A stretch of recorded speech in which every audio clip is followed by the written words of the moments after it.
Hi, it's Rajesh Shah here. I'm faculty, Mechanical Engineering Department, College of Engineering, Mutatra. I welcome everyone to this ATAL-FDP on Green Energy Solutions, Building a Sustainable Carbon Neutral World, conducted by Mechanical Engineering Department, College of Engineering, Mutatra. Today's topic is Thermochemical Conversion of Biomass for Energy Applications and is chaired by Dr. Arun P. Dr. Arun P. is an associate professor, Department of Mechanical Engineering, National Institute of Technology, Calicut. His research areas include renewable energy utilization and optimum design of energy systems. And he is also the editor of Cleaner Energy and Technology Elsewhere. So I warmly welcome Dr. Arun P. to the session. Thank you.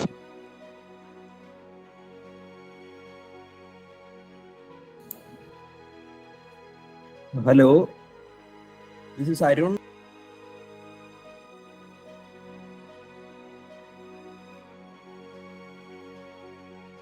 So I'll just share my presentation first.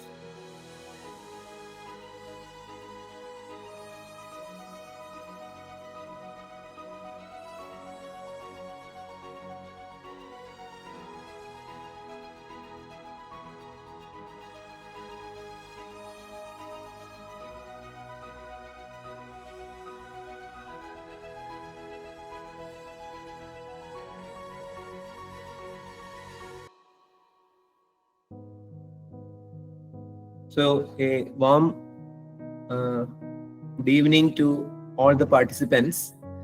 Myself Arun. I am working in the Department of Mechanical Engineering, NIT Calicut, and I have been given the opportunity to present a topic which is having the title Thermochemical Conversion of Biomass for Energy Applications. In this online ATAL-FDP on green energy solutions, building a sustainable carbon neutral world. So this is the outline of the presentation. I would like to discuss about the thermochemical conversion of biomass. So this thermochemical conversion of biomass, it is actually a very broad and wide area. So I will be speaking specifically on one of the thermochemical conversion techniques, which is the gasification process. So after giving an overview of biomass as an energy resource and also about the different possibilities of thermochemical energy conversion, I will be focusing on the gasification as one of the possible techniques. And I will be also presenting some work that we have carried out based on the fluidized bed gasification system in our laboratory. The current FDP basically looks into the, in one way, applications of renewable energy or the green energy solutions. So again, in a literal way or in a literal sense, I can say that biomass is typically a green energy, right? But whether it is really a sustainable or whether it would actually result in a carbon neutral world would require some sort of thoughts or discussions or arguments from our side. Okay, so when we say biomass is all around us. We ourselves constitute biomass. Okay, so any organic material that are derived from plants or animals, we are generally calling it as biomass, and it has a very huge energy potential. Even though only about 0.1% of the incident solar energy is utilized, 0.1% of incident solar energy is utilized through photosynthesis to plant matter. Even this has the capacity to meet over 6 times. So what I was mentioning is, even though about 0.1 percentage of solar, only 0.1 percentage of the incident solar energy is converted through the photosynthesis process, it has almost 6 times the capacity to meet the energy requirements even on an annual basis. Okay? So biomass has a lot of potential to meet our energy requirements. And what I am presenting here today is the thermochemical conversion aspect only. So to give a formal definition for biomass, we can say that biomass is essentially the non-fossilized and biodegradable organic material that is originating from plants, animals, microorganisms, the products, byproducts of the residues and waste from agricultural, forestry, related industry, and the non-fossilized and biodegradable organic fractions of industrial and municipal waste. So typically the energy that is stored in biomass is in the form of chemical energy. Okay? And the raw biomass can be converted into secondary fuels, which can be liquid fuels, gaseous fuels, and also solid fuels. Okay, so the examples include the liquid fuels like ethanol, biodiesel. Then the gaseous fuels include the producer gas, biogas, which are essentially having the chemical constituents as methane, carbon monoxide, etc. Then we have the secondary fuel from biomass in the solid form like charcoal. So why there is some doubt regarding biomass, whether it is really a sustainable energy source. Okay, because we know that when we deal with some sort of an energy conversion, and if this energy conversion produces CO2, right? The CO2 again is going to result in the global warming, right? Which can result in the climate change. So we know that biomass essentially has carbon, hydrogen, and oxygen as the principal constituents. So if we take even the most basic thermochemical conversion of biomass, which is purely the combustion of biomass. So the combustion of biomass will invariably result in the formation of CO2. So can we really call biomass as a green and sustainable energy source? Because again, biomass is resulting in the addition of CO2. But we can really treat the biofuels generated from biomass as carbon neutral if we consider their entire life cycle. Because we know that the photosynthetic process, which is responsible for the formation of biomass, requires carbon dioxide. Okay? So we will assume, or the CO2 that is generated as a result of any type of bio energy conversion process, it is assumed that this CO2 will again go to the environment, and which will be again taken in by the biomass. So biofuels that are generated from biomass can be used without adding any net carbon dioxide to the atmosphere, because whatever CO2 is generated, it will be essentially utilized for the growth of the biomass. Okay? So in that sense, we can say that the biofuel generated from biomass will be in fact a carbon neutral option, considering their entire life cycle. So here typically we go by the assumption that the carbon dioxide that is emitted during all the processes of the planting, cultivation and harvesting of the biomass, along with that released when it is converted to a biofuel and finally transported, are not very much significant. So in that sense, we can really treat the biofuels that are generated from biomass to be carbon neutral. And one of the important advantages of biomass that we can say is that it is not seriously affected. It is not seriously affected by the seasonality like some of the other renewable sources. So it is of course a carbon neutral source, and it is widely available from various sources. So here, this essentially shows some of the major pathways of biofuel production.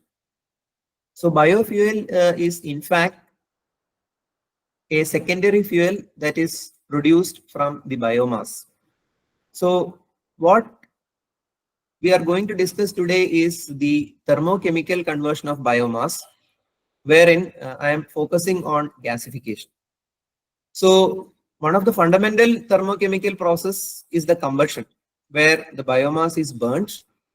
Then we have another important process called as the pyrolysis process, which involves a partial oxidation of biomass, and the gasification process, which is also a partial oxidation process, but it is taking place at a reasonably higher temperature as compared to the pyrolysis.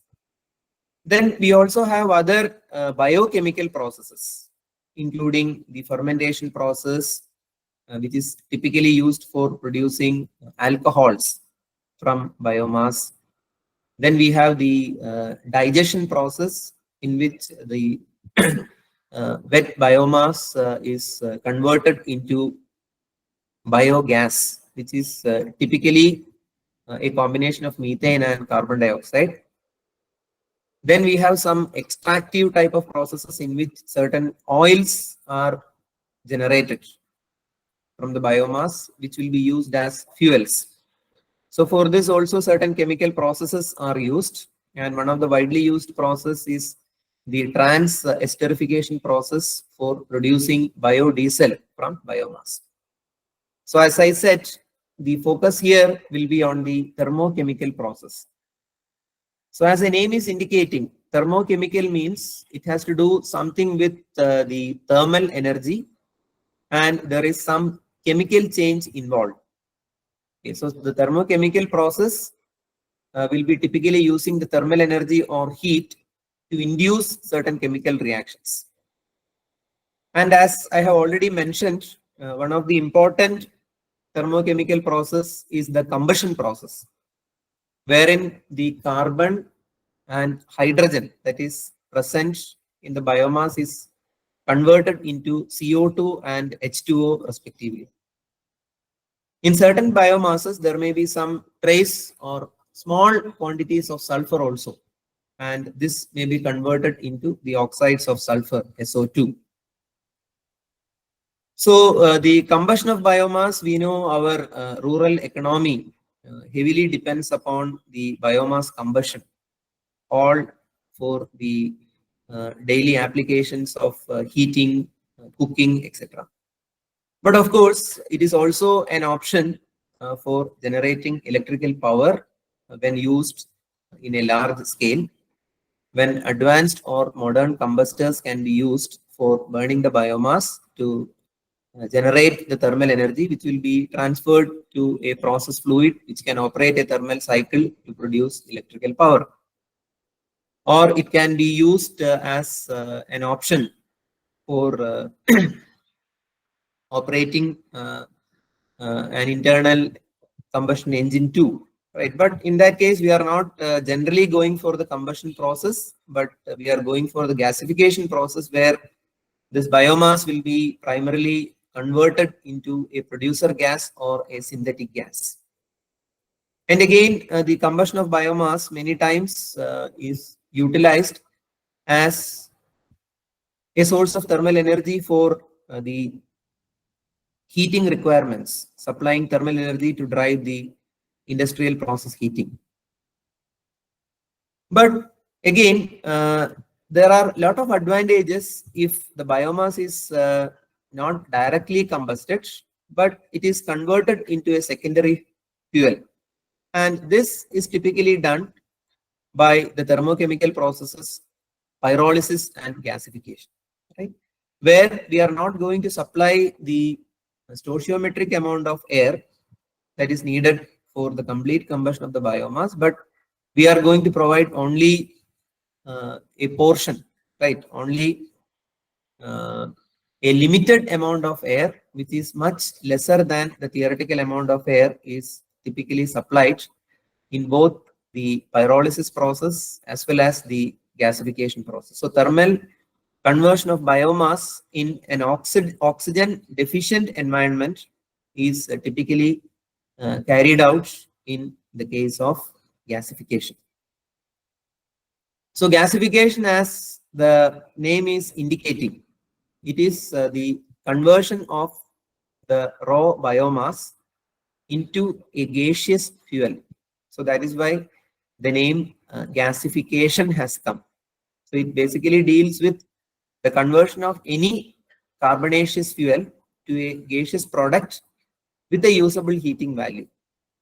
So nowadays, with our interest in the renewable energy, or say green energy, has resulted in thoughts of converting biomass. But earlier days, it was actually coal that was gasified. So we can observe that there are a lot of plants where the coal gasification has been carried out. But now, since our interest is utilizing a renewable fuel like biomass, we are looking into the conversion of biomass into the gaseous fuel, which is the producer gas. However, this will exclude combustion because the products of combustion has no heating value, right? So it will be typically CO2, H2O, and nitrogen, etc. So it doesn't have any heating value. But in the case of gasification, the product is basically a synthesis gas or producer gas, which is typically consisting of carbon monoxide and hydrogen in varying ratios. So depending upon the type of biomass feedstock used, depending upon the process conditions, like the process temperature, how much is the amount of air that we are supplying relative to the theoretical amount requirements. That means typically we are calling it as the equivalence ratio, right? So depending upon these factors, we will get varying ratios of carbon monoxide and hydrogen. And the gasification process essentially requires an agent, right? So an agent will be a gas which will be assisting in the chemical processes that take place during the gasification. So this oxidant or this gasifying agent, mostly it will be air, right? So air will be used as the gasifying agent because air is cheaply available to us. So even though it will be much more beneficial if pure oxygen or maybe steam can be used, again from an economic point of view, commonly air is used as a gasifying agent. So as I said, the synthesis gas or producer gas is a fuel. It is a mixture of carbon monoxide and hydrogen. So it is a combustible gas. So it will have a certain heating value and can be used in furnaces as a fuel. It can be used as a fuel for our internal combustion engines. Producer gas engines have been specifically developed for operating the various prime movers. But this producer gas is also quite useful as a feedstock in the production of certain other chemicals, say like methanol. Methanol synthesis can be done using synthetic gas, right? And the syngas can be further converted into certain liquid fuels using processes like Fischer-Tropsch synthesis. So producer gas is also a raw material for producing other types of value-added chemicals. So if we look at the history of gasification, right, I am not going into any of the details, but you can see that the first patent for gasification was way back in 1788, right? And in the post 2000 scenario, gasification has been widely used with biomass as the feedstock, mainly as an alternate fuel. But in Europe, etc., for many decades, the producer gas that was generated from coal was widely used as a fuel for the public lighting systems. Okay, so those days it was also called as a town gas, right? And even during the World War, after the end of World War II, right? At that time only, because of the availability of the cheaper gasoline and diesel availability, gasification lost its importance as a fuel for vehicles. So that means prior to the World War time, right, vehicles were operating on producer gas in the 1930s, those periods. And there were diverse uses for the producer gas or the town gas that was called in those days. So now everyone will naturally have this question like, why not combustion? We can directly use the combustion process for releasing the thermal energy. Why we need to go for this process of gasification? So the answer is, as I have already said, there are a lot of specific advantages for having a gaseous fuel as compared to a solid fuel. We can have a better and efficient combustion. There are a lot of advantages in transporting the gaseous fuel as compared to a raw solid fuel. And gasification, when done with the biomass, it is giving us a good renewable route to produce a sustainable fuel. So it is reducing the greenhouse gas emissions because we are not burning the coal, but we are burning only biomass, which is not having as much higher carbon intensity as compared to coal or any other conventional fuel. Of course, biomass is a local energy source. Okay, we need not import biomass from anywhere. Even biomass is available to us many times as some waste which needs a disposal. For example, agricultural residues are there. Then even we have the waste treatment plants. Municipal solid waste is available on a large scale, which many times is a carbonaceous matter. So it is a locally available resource which can be converted into a conventional fuel. And of course, in the era of uncertain availability of commercial fuels, right, this happens to be a good option as a renewable energy resource. So as I already mentioned, the process of converting the raw biomass into a gaseous fuel is gasification, and it is a high temperature process. Okay. It involves combustion too, but as one of the stages of gasification. So it initially involves combustion, but later the entire process are self-sustained, which is a partial combustion process. And typically temperatures up to 1000 degrees Celsius are observed in the overall gasification process. And the reactor where this gasification is taking place is called as a gasifier. So As I said, the gasification process will require a gasifying agent. So commonly air is used as the gasifying agent, and the products of gasification are typically carbon monoxide and hydrogen and smaller amounts of methane.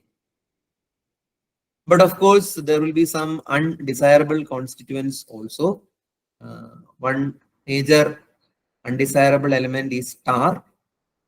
Then we will have some particulates or dust material. Then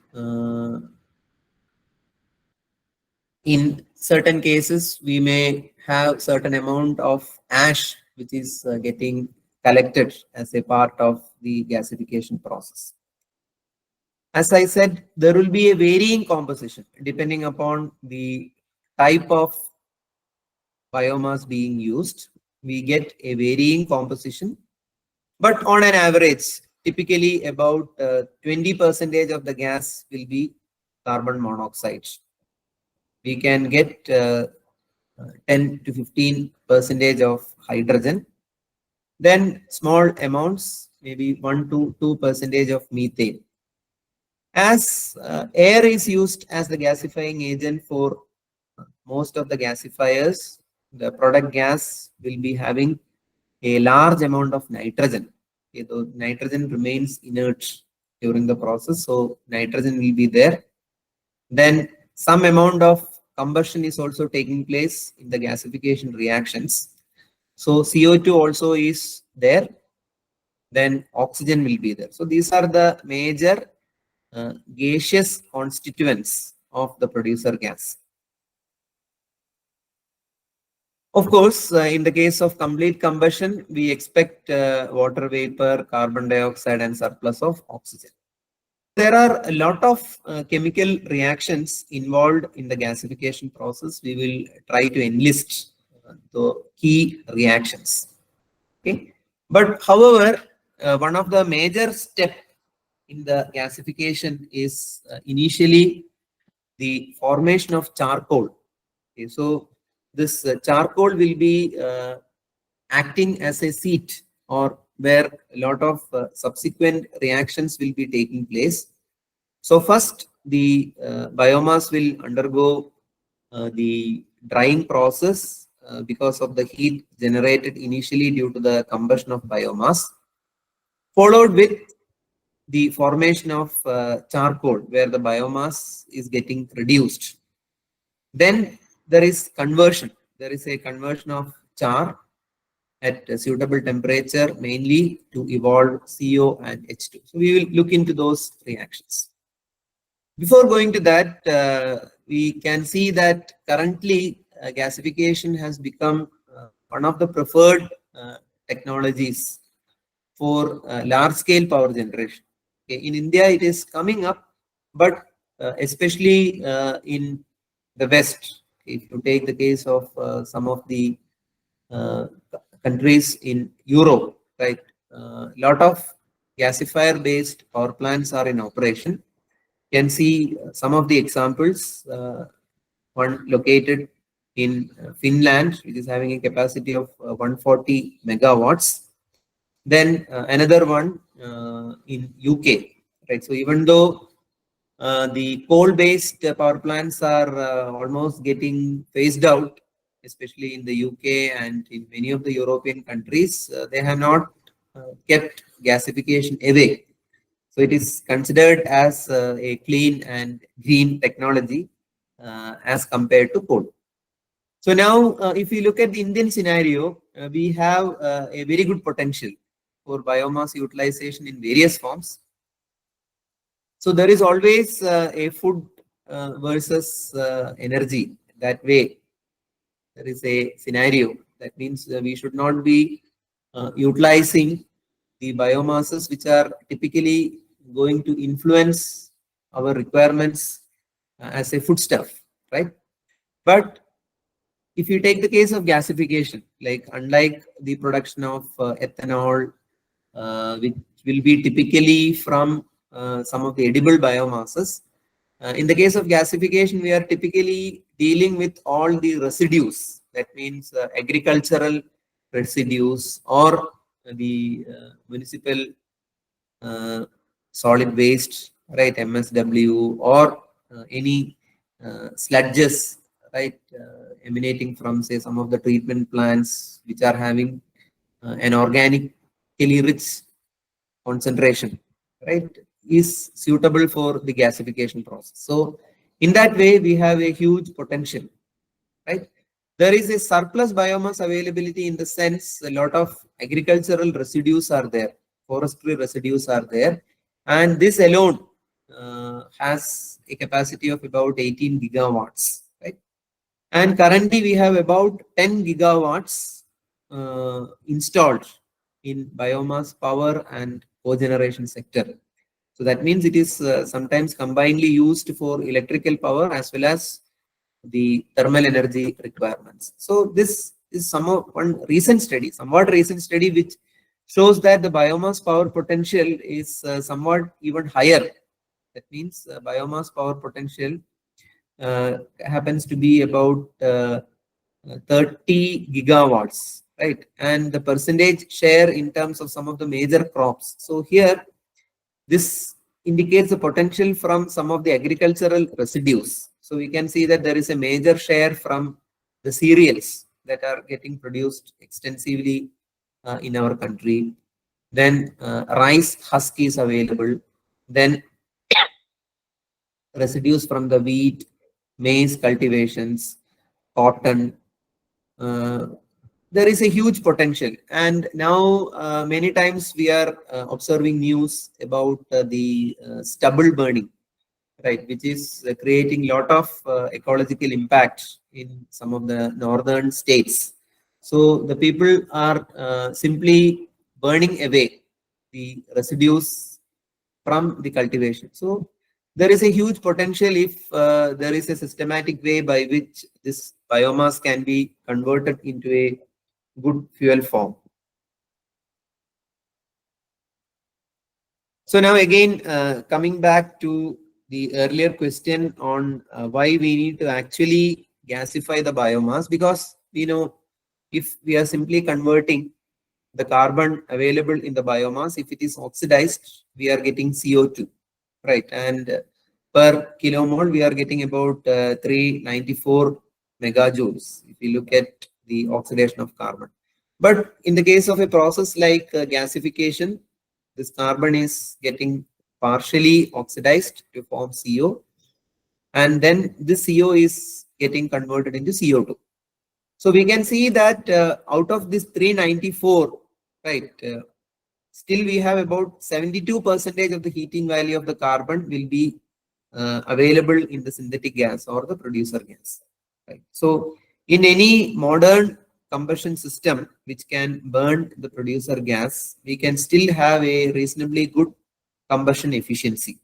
Okay, so a major share of this can be utilized by us. And along with that, we have all the advantages of using a clean gaseous fuel. So there are a lot of difficulties or challenges in burning a solid fuel, but on the other hand, the combustion of a gaseous fuel can give us a lot of advantages. If we go deep into all the reactions that are taking place in a gasification system, the chemistry of gasification, it's rather quite complex, we can say, because there are many reactions taking place at varying rates. Okay, so if we look at the individual kinetics of the reactions, and if we try to do a study in an attempt to predict the yield, etc., we will see that it is fairly a complex process, and the process conditions like temperature and pressure inside the reactor can seriously influence the extent of all the reactions. And of course, the chemical constitution of the feedstock also is going to influence the gasification process. As I said, the gasification will also involve certain amount of combustion. Combustion reaction can also take place in the gasification process, but or when we compare with a typical combustion process, a gasification process will typically only use about 1/5 or 1/3 of the theoretical oxidants. So that means typically if we compare the air requirements for the complete combustion and the air requirements for the gasification will require only about 1/3 or 1/5. So this essentially indicates the parameter, the equivalence ratio. So this equivalence ratio will also decide what are the products of gasification. So when the equivalence ratio is higher, it tends more towards the combustion process, right? And the yield of CO2 may be more, but as the equivalence ratio is lower, the yield will be more towards the formation of carbon monoxide. And again, depending upon what type of gasifying agents are used. As I have said, we can also use steam as a gasifying agent in the place of air. So if we are using steam as a gasifying agent, we can expect that the constituent of the producer gas will be more enriched with hydrogen as a product. But we know that the steam itself needs a certain amount of energy for its generation. So many times, looking from the overall energy requirements, many times we will be doing only purely an air-based gasification. So the gasification reactions are, some of them are endothermic reactions and a few are the exothermic reactions. But anyway, if we look at the temperatures at which these reactions are taking place, so some processes are typically physical in nature. That means the gasification process will initially involve some amount of preheating of the feedstock, where the moisture in the biomass is typically driven off, say up to about 150 degrees Celsius. And then we have the processes, say up to about 600 or maybe up to 700 degrees Celsius, where the pyrolysis process is taking place. So pyrolysis typically takes place in the absence of air, and the major formation will be that of the char. The char will be produced in this stage, and this will be also having a concurrent combustion process. So the combustion will take place in the temperature range of 700 to 1500 degrees Celsius. So as we know, it is typically an exothermic process, combustion. And we have certain reduction reactions. So these are also taking place at higher temperatures. So again, I will enlist reactions that are taking place. And I said for properly facilitating the reactions, okay, we need what is called as a gasifying medium, right? And we have advantages and disadvantages of using air, though commonly we are using air. Now here I have listed the major reactions that are taking place in the gasification process. So it involves the exothermic combustion reactions. So you can see that in each of these reactions, the thermal energy is released. That means the partial oxidation of the carbon that is present in the feedstock. Then the oxidation of carbon monoxide that is formed. Then the oxidation of hydrogen to form steam. Okay, so these are the three major combustion reactions taking place at the higher temperatures. And some of the reactions are taking place between a solid phase. That means the carbon in the solid phase with the gaseous oxygen. And then there are gas phase reactions only, wherein carbon monoxide or hydrogen is getting oxidized to form CO2 and H2O respectively. the other important reactions that are responsible for the formation of CO and H2 and also CH4. Only small amounts of CH4 are expected in the gasification process. We have an important reaction called as a water gas reaction, where the char that is formed as a part of the pyrolysis process, the solid char will be reacting with the steam. So it's again a gaseous constituent H2O reacting with solid carbon.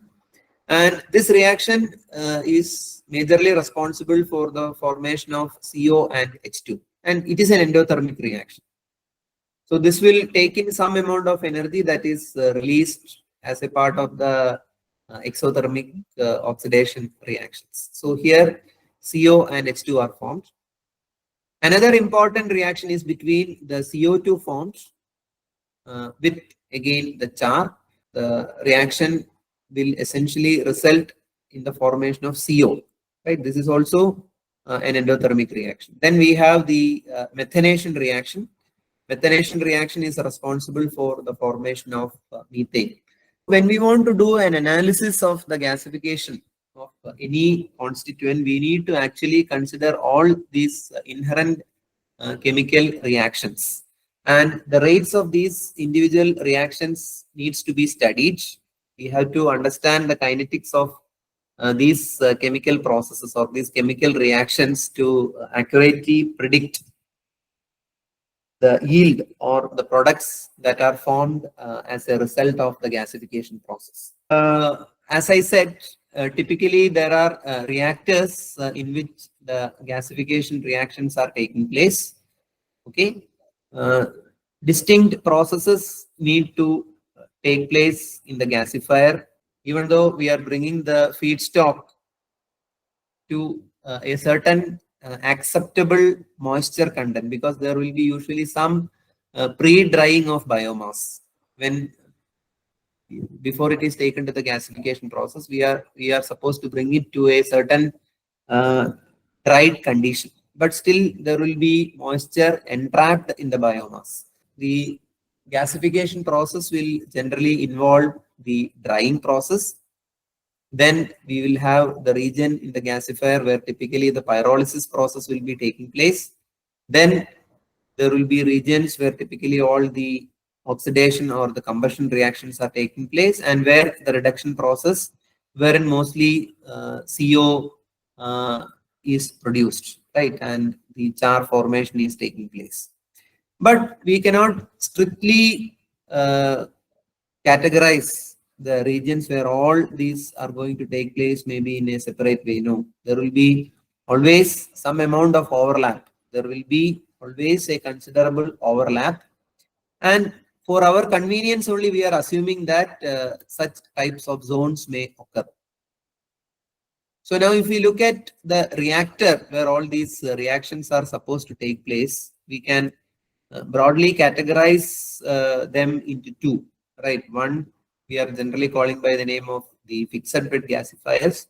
And the second category is the fluidized bed gasification system, which is typically more suited for the high capacity applications. So even in the fixed bed gasifiers, the popular or the common type of gasification system used is the downdraft gasification system.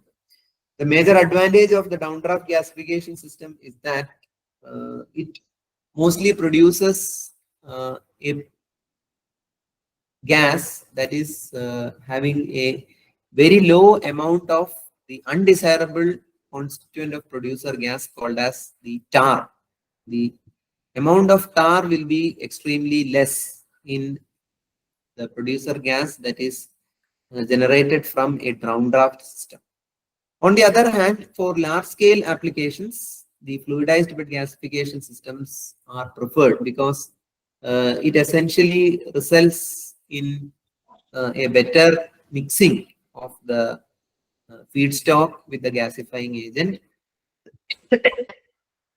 It can be used for varied types of biomasses.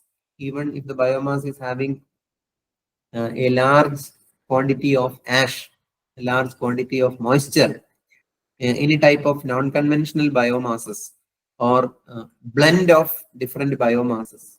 All these can be utilized in the typically the fluidized bed gasification system. So they are more flexible in nature and their process efficiency is also reasonably good. Okay. So we will be having some discussions on only these two types, which are representative of the gasifiers that are currently being used in the industry and also for the power generation. So here we can see a simplified sketch of what we call as a downdraft gasification system. So as I already said, there are different zones, right? There is some zone where typically the drying is taking place. There is a zone where typically the oxidation is taking place. There is a zone where the reduction is taking place, region where the residues are getting collected. So here you can see the feed comes from above the reactor and the fuel or the biofeed is typically done in the form of pellets. Biomass pellets are used. Pellets of standard size are made. Sometimes it may be a pellet made of a blend of different biomasses too. They will be fed from the top. And here you can see that there is sort of a constricted zone or a throat below. And the gasifying agent, that is air, is fed to that region. So we have the pre-drying or the moisture removal is taking place in the upper region. So as a result of the exothermic reactions, the heat released will be typically used even for the drying up. So below that, we have the reduction zone or typically the distillation zone.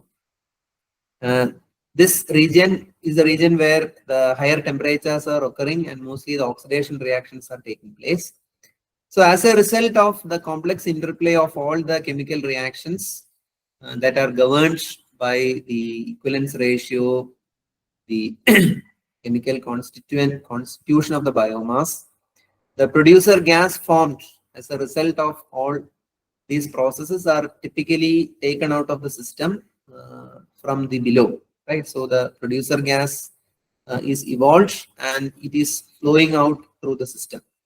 So the feed, the air that is supplied, and we can see the gas going out, they are all along the same direction. So that is why this is also called as a co-current gasifier, right? So the primary gasification medium, that is the air, is introduced in the oxidation zone, right? You can see it is introduced in this zone and the producer gas is removed below, right? So that the fuel and the gas, fuel means in this case the biomass, and the gas, they are moving along the same direction. So it is called as a co-current gasifier.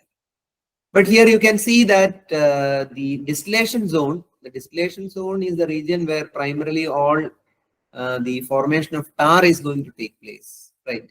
Tar is, as I said, it is a mixture of several organic compounds, typically of aromatic structure, and they typically reduce the calorific value of the producer gas, and they will be condensing when the temperature is lower, right? And it will be like a sticky fluid at ambient conditions. It can result in some type of, say, sort of a fouling type of a behavior, and it can affect the mechanical operation of, say, engines, right? If the producer gas is used to power an engine, if there is an accumulation of tar or the tar deposits are formed, it is going to affect the performance of the engine. But in the case of a downdraft system, what happens is, even if a tar laden gas goes in to the oxidation zone, at the high temperatures prevailing there will be a cracking of this tar, right? So at this high temperatures, this this tar, these molecules, they will be getting, they break down, right? So there will be a disintegration of this tar. So mostly a tar-free gas evolves out. So that can be taken as one of the advantages of a downdraft gasifier. That means the tar-laden distillation products will be going through high temperature zone, right? And there will be almost a complete breakdown of these tars. So that is why mostly the downdraft gasifiers are used for engine applications. So most of the producer gas driven engines, the gasification setup used or the gasification technology used is the downdraft gasification. But again, there are some limitations too. Only pelletized or briquetted feed can be used in a downdraft system. So that makes some of the feedstock which cannot be brought into a pelletized form unsuitable for use in the downdraft gasification system. The process efficiency is also not very high in the case of downdraft gasification system because of a lack of internal heat exchange. So this can typically result in a lower heating value for the producer gas. This diagram typically shows the variation of the temperature within various zones of the gasifier. So as expected, in the combustion zone, the temperatures are typically high. And this is the region where the upper regions, where all the moisture removal and all the distillation processes are occurring, reduction zone. So now let us come to the industrial grade gasifiers commonly used. They are of the fluidized bed type. Right? Fluidization essentially means that a solid particle or a set of solid particles are made to behave like a fluid. Right? We say that fine solids like grains of sand, right? When they are subjected to say a gaseous stream, right? These particles will tend to exhibit a fluid-like behavior. So that means they can carry a small load, right? They can flow. You can see that as if the flow of a fluid is taking place from an orifice, right? And they can form a clear surface, right? An interface can be formed between the two fluids, right? Say between the air outside and a bed of particles that behaves like a fluid. So a fluidized system is a good option for all our gasification reactions to take place because it can inherently give a lot of scope for good intermixing, right? A better turbulence and a better scope for complete reactions to take place. So fluidized bed systems are commonly used even for a gasification unit, right? As I said, the fine solids are transformed into a fluid-like state through contact with the fluid. So just like, as I said, for a gasification, we need a gasifying agent. For a fluidized bed system, we require a fluidizing agent also. So this fluidizing agent, again, mostly it is air, right? Even though there are options to take, say, steam also as a fluidizing agent, or sometimes carbon dioxide is used as a fluidizing agent.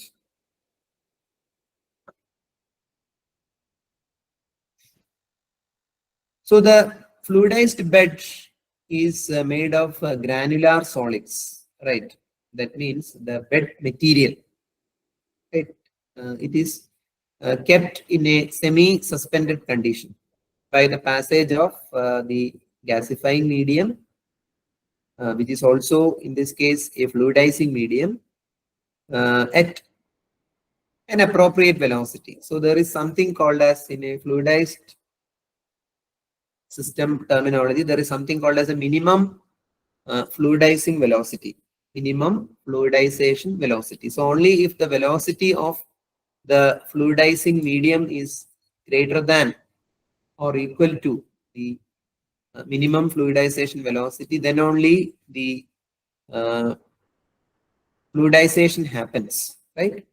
And once the bed goes to a fluidized state, right, it results in excellent mixing, right? And as a result of all these thermochemical conversions, it is also having an opportunity to provide a good temperature uniformity. Okay, there won't be any regions in the reactor where there is a steep change in the temperature. So more or less it will be a uniform temperature prevailing in the reactor. And one of the striking advantage, what we can say is the fluidized bed gasification system is insensitive to the quality of the fuel. So that means even a biomass like say sawdust, right, or a biomass like rice husk. So if we do an analysis of both, we will see that there are a lot of variations, say in the physical nature, right? Or if we take the case of a sludge that is derived from any treatment plant, right? All these can be gasified using a fluidized bed system, right? Because they can be brought to a uniform particle size, which is appropriate based on the design of the gasifier. So they can be used for a wide range of fuels, right? They are the fluidized bed system is really insensitive to the nature of the fuel. So wide range of biomasses can be gasified using the fluidized bed system. And even though the tar production is there in the fluidized bed gasification system also, the extent of tar, of course, it is higher than that of the downdraft gasification system. Downdraft gasifiers has that advantage, but still the tar production lies somewhere in between that of the highly tar producing system like an updraft system and downdraft. So it is faring well even in that territory, right? So there are mainly two types of fluidized bed gasification system. One is the bubbling fluidized bed gasification system and the other one is the circulating one. So here I have just given a simple schematic of a fluidized bed gasification system. So here you can see that initially this is a packed bed, right, of granular solid, commonly river sand of uniform particle size will be used for preparing the bed, right? And here you can see that once the fluidizing agent is introduced. So here in this case, it is a mixture of air and steam, right? So you can see that there is a mechanism, there is a feeder mechanism, and this feeder mechanism will provide a continuous stream of biomass to be supplied, right? So the screw feeder will continuously provide the input biomass. You can see that the gasification and fluidizing agent, means both fluidizing agent as well as the gasifying agent, mixture of air and steam is getting supplied. So here what happens, the packed bed will go into an expanded state, right, because of the effect of the fluid medium, the bed goes to a suspended state. Initially, the combustion reactions will be prevailing, then naturally the other reactions will also come into play. And here we are supplying the oxidant at an appropriate equivalence ratio, which is much lower than the theoretical combustion requirements. So the gasification will be proceeding inside this reactor, right? And the formed gas, that means the product gas or the synthetic gas that is generated, will be taken out. So from here, the gas will be cooled, the gas will be filtered, right? All the undesirable constituents are removed, right? To prevent the tar formations, many times some types of catalysts are used to prevent or reduce the tarring tendency. So mostly the clean gas will be cooled, but filtered, the unwanted sediments, particulates, etc. are removed. Mostly some cyclone separators are used for removing all those particles.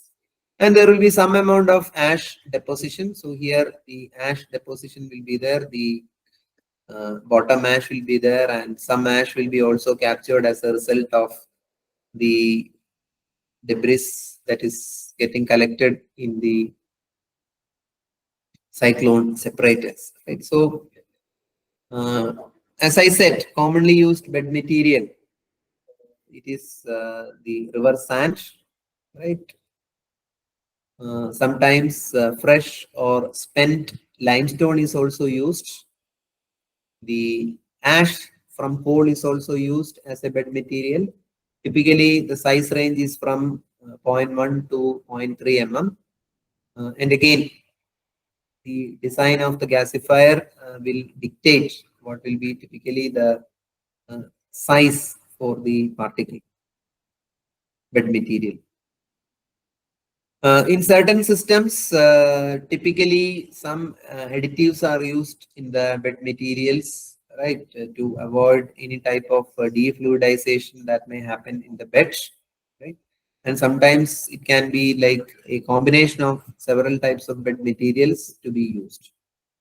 So as I said earlier also, the striking advantage of the fluidized bed gasifier is the feedstock flexibility, right, resulting from easy control of temperature, which can be kept below the temperature where the ash fusion can take place. For example, some of the biomasses may have a significant amount of ash, right?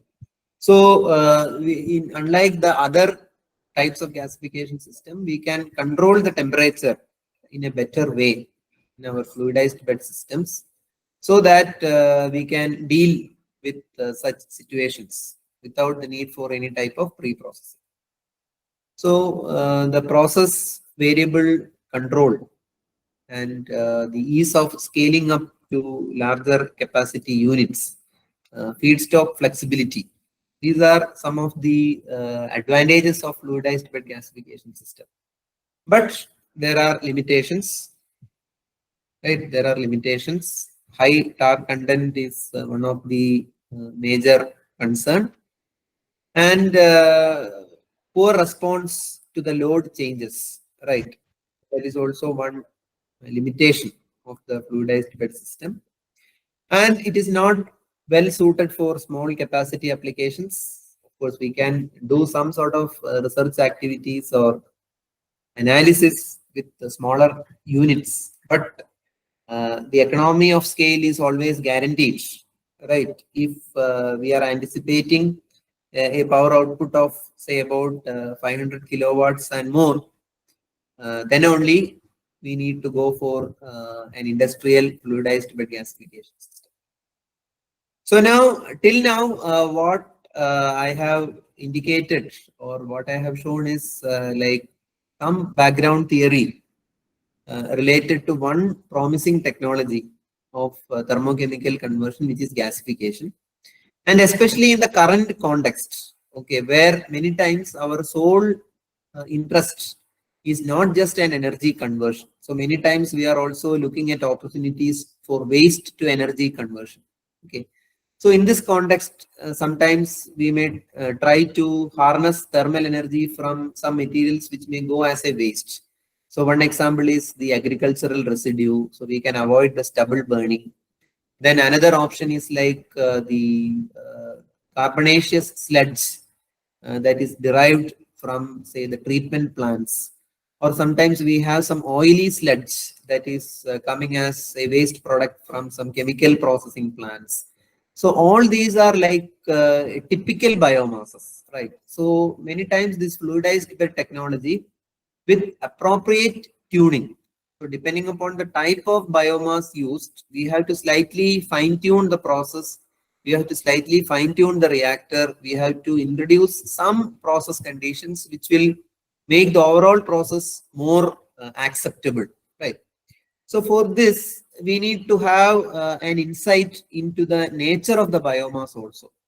So usually we do some sort of a characterization study, right, which involve the proximate analysis. So everyone with a background in some thermal analysis knows that proximate analysis basically tells us about the moisture content, the amount of volatiles, ash, fixed carbon, etc. While the ultimate analysis will give us all those elemental constituents, right? So anyway, these informations are typically useful for us for a proper design of all these thermochemical conversion systems, whether it is a pyrolysis process or whether it is a gasification process. A very good understanding of the physical as well as chemical characteristics of biomass is very much important, right? So even in our laboratory, we have done a lot of analysis of various types of locally available biomasses. For example, we have done the proximate analysis. We have done the ultimate analysis of different types of biomasses, and they have typically given us some insights as to how much ash it contains, whether it is suitable for a fluidized bed system or whether it is suitable for some other type of system. All these informations are typically gathered from our analysis results. So in some biomasses, we identify that undesirable constituents like sulfur is there. Say, for example, in the case of rice husk, rubber seed, etc. So once we know the chemical constituents, we can easily fix the amount of air required for the combustion and decide upon what range of equivalence ratio we can use. Right, the heating value data also gives us the acceptability of the biomass for various thermochemical conversion processes, including gasifications and combustion. Right. So as I said, many times we are also able to predict the formation of tar also. And tar, again, it is an undesirable constituent. And many times the current research is inclined, even if we are using a non-conventional type of biomass, we have to see that it doesn't result in undesirable constituents like tar. Right? So many times catalytic gasification will give us an opportunity to minimize the formation of tar. Right? So a well-defined gasifier which can operate with a good catalyst can essentially result in a better yield. Again, the gasification systems should focus very much on appropriate methods for cooling and cleaning of the gas, because as we know, a gasifier is a high temperature reactor. A gasifier is a high temperature reactor, and the temperature of the gas coming out will be extremely high. So to improve its energy density, right, we need to cool it mostly to the ambient conditions. So effective cooling and removal of all the undesirable materials from the producer gas is also an important aspect. So now let me come to some of the in-house works. Already I have shared some of the characterization studies that we have done. We have also done in-depth thermal characterization of various locally available biomasses. We know from in the context of Kerala, right? We have coconut as one of the major available resource, right? Coconut shell, then coir pith, right? We have tried to establish the feasibility of all these constituents. Many times analysis of the pyrolysis or combustion or gasification, we can get a good insight if we do the thermogravimetric analysis. So it typically tells about how the variation in the weight loss with respect to temperature will help us to identify in at what temperatures the different thermal processes are taking place, like devolatilization, then decomposition of different constituents like hemicellulose, cellulose, lignin, etc. From what temperature a steady decomposition will start, etc. So those are the preliminary characterization studies, we can say. Includes proximate, ultimate analysis, then analysis of the variation in the thermal characteristics studied with respect to processes like the thermogravimetric studies, and other chemical and physical features needs to be studied for the biomass under consideration, right? So we have laboratory facilities available to test the gasification. We have the laboratory scale facility to study the gas yield, as well as the various processes like defluidization that we may encounter in a fluidized bed system. So we can easily assess the process conditions. We can test the different biomasses to study their relative yield of producer gas as to how much hydrogen is generated or how much carbon monoxide is generated, whether there is a scope for synthesis of other types of fuels. So we have all the facilities available in our laboratory here at NIT Calicut, wherein we can do a detailed assessment of the biomass and also their potential for gasification as well as for pyrolysis. So I'm not going to spend too much time on this. So these are some of the works that we have carried out. So we have not restricted our studies only to the conventional biomasses, but we have also considered some blends of biomasses that is typically called as a co-gasification. We have also assessed some non-conventional biomasses like sludge, right? And we have experimentally as well as theoretically investigated the performance. So the performance in the sense like how the process variables like temperature and equivalence ratio is going to affect the gas yield, the calorific value, the relative hydrogen composition, and all those things are studied. Right? So I'm not going to give an explanation on all these.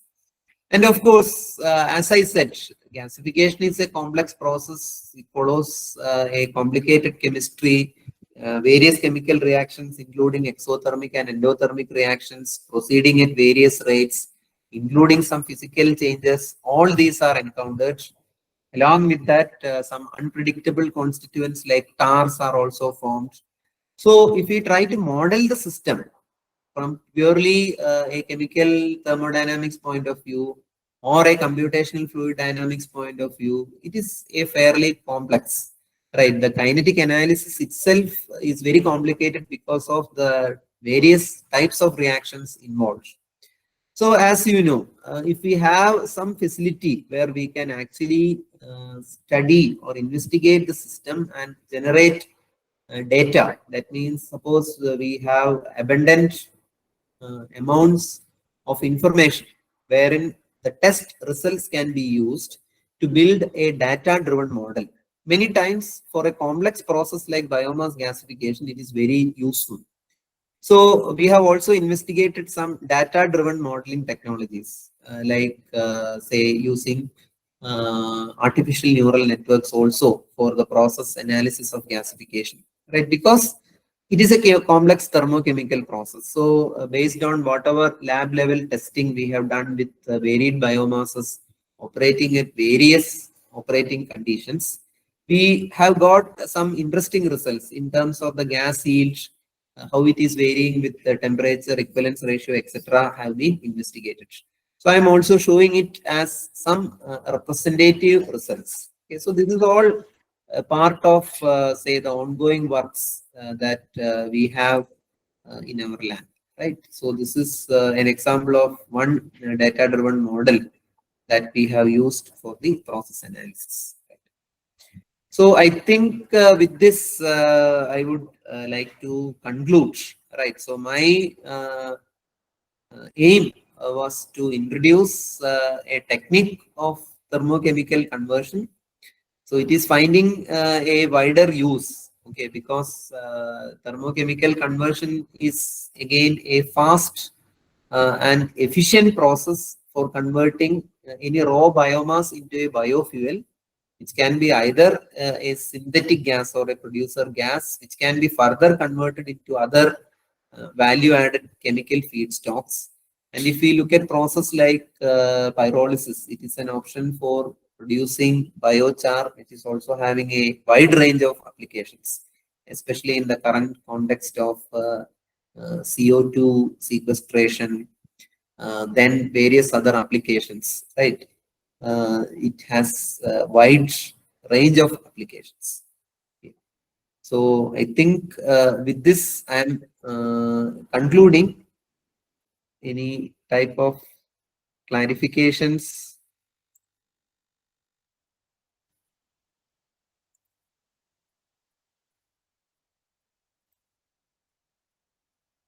So my aim is to introduce our work also.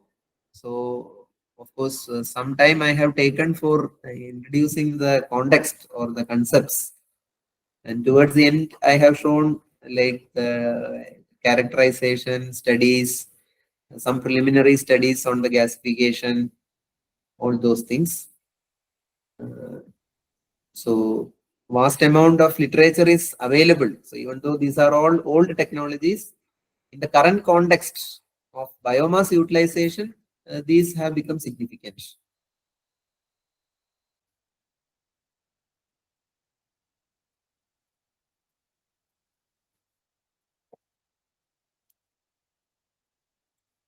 So any clarifications?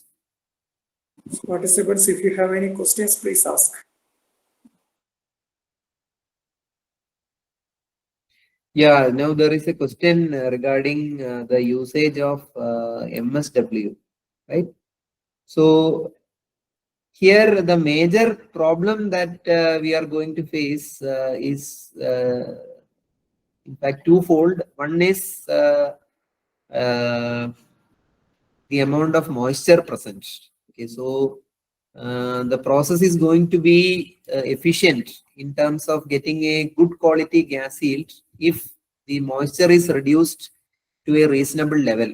So some amount of dewatering is required, right? So sometimes it will be favorable if any mechanical process is used to dewater the sludge if more moisture content is there, right? Typically, if it is coming from a wastewater or a sludge that is originating from a sewage treatment. But in the case of MSW, typically the constituents may be non-uniform in nature. Okay, so there also the pre-processing in terms of homogenizing the mixture is needed, right? And if we are thinking of a technology like fluidized bed system, we have to initially bring down the moisture, and some amount of mechanical processing are required. If it is a fluidized bed system, we need to bring the particle size to the required level, or if it is a downdraft type of a system, we need to think of pelletization, right? Maybe some external binding agents may be required in this case. So it's a challenge, or we need to customize based on the feed. So pre-treatment becomes very important in the case of such non-conventional biomasses. And if it is MSW, the possibilities of any types of unwanted or hazardous material also should be investigated. Even though hazardous material of a biogenic nature those issues will be resolved as a result of these thermochemical processes, but any presence of heavy metals, etc., need to be investigated because they should not form as a part of the product of our process. So currently, lot of interest is there in the waste treatment. So because it is like energy plus an option for waste disposal. So in case there are no further queries, I think we can wind up. Thank you, sir, for a wonderful session. Thank you, sir. Thank you, sir. Thank you very much for the patient listening. Further, if any clarifications for any communications required, you can approach through my email. You can refer to our Department of Mechanical Engineering and NIT Calicut website. Please feel free to contact us for any type of activities